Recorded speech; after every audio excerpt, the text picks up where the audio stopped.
కొడుకు కోటికొక్కడు కాదు, 100 కోట్లకొక్కడు.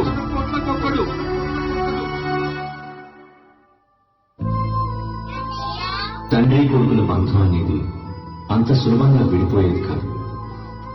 తాతయ్య నాన్నలకి ఒకరంటే ఒకరికి చాలా ప్రేమ. కానీ ఆ ప్రేమని వ్యక్తపరచుకోవడానికి దేవుడు ఎప్పుడూ అవకాశం ఇవ్వలేదు.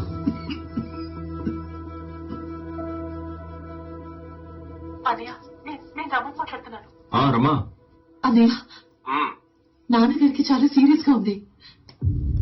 నువ్వు వెంటనే బయలుదేరా. హుబ్బడిలో సినిమా చూడటానికి వెళ్ళిన పెద్దన్నయ్య ఇంకా ఇంటికి రాలేదు అన్నయ్య. నువ్వు అన్నయ్యను కూడా తీసుకునిరా.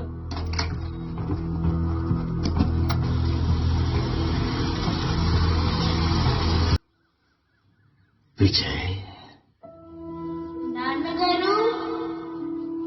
రాజయోగం నీది. రాజు విను.